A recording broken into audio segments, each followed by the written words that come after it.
વંદે માતરમના 150 વર્ષ પૂર્ણ થતા લોકસભામાં ઐતિહાસિક ચર્ચા. પ્રધાનમંત્રીએ કહ્યું વંદે માતરમ પવિત્ર સંઘર્ષનું પ્રતીક. તો વિપક્ષ પર પ્રહાર કરતા જણાવ્યું તુષ્ટિકરણ માટે કોંગ્રેસે મુસ્લિમ લીગ સામે ઘૂંટણીએ પડી વંદે માતરમ અને દેશને તોડ્યો.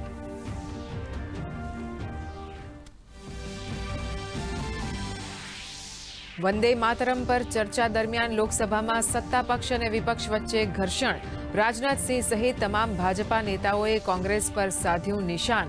તો કોંગ્રેસે કહ્યું વંદે માતરમ રાજનીતિનો વિષય નહીં.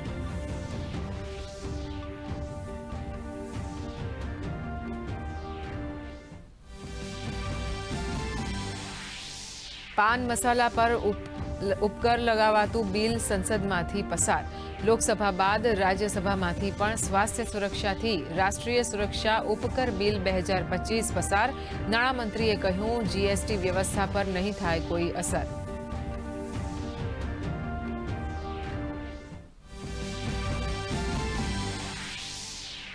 એરપોર્ટ પર ઇન્ડિગો ફ્લાઇટની સંખ્યામાં વધારો થતા સ્થિતિમાં સુધાર, પરંતુ સંકટ હજુ યથાવત. કેન્દ્ર સરકારે કહ્યું એવી કાર્યવાહી કરીશું જે બીજા માટે બને દાખલારૂપ. ઇન્ડિગોએ ડીસીસીઆઈને સોંપ્યો જવાબ. સમગ્ર મામલે તપાસ યથાવત.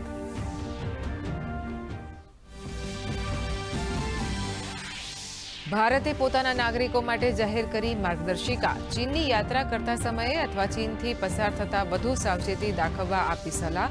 કહ્યું આશા રાખીએ છીએ કે ચીન ભારતીય નાગરિકોને નિશાન નહીં બનાવે.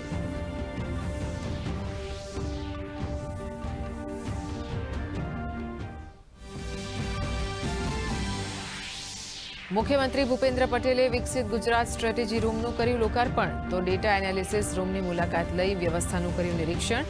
કહ્યું વિકસિત ગુજરાત એટ 47 અને ગુજરાત એટ 2035નો રોડમેપ સાકાર કરવામાં ગ્રીડ ભજવશે મહત્વપૂર્ણ ભૂમિકા. નાયબ મુખ્યમંત્રી હર્ષ સંઘવીએ ઓપરેશન મ્યુલ હન્ટ અંગે યોજી સમીક્ષા બેઠક. બેઠકમાં તમામ જિલ્લાના CID crime DGP police commissioner રહ્યા હાજર. નાયબ મુખ્યમંત્રીએ સાયબર ક્રાઇમના કેસ અને તેની કામગીરીની સમીક્ષા કરી ત્વરિત પગલાં લેવા પર કર્યા નિર્દેશ.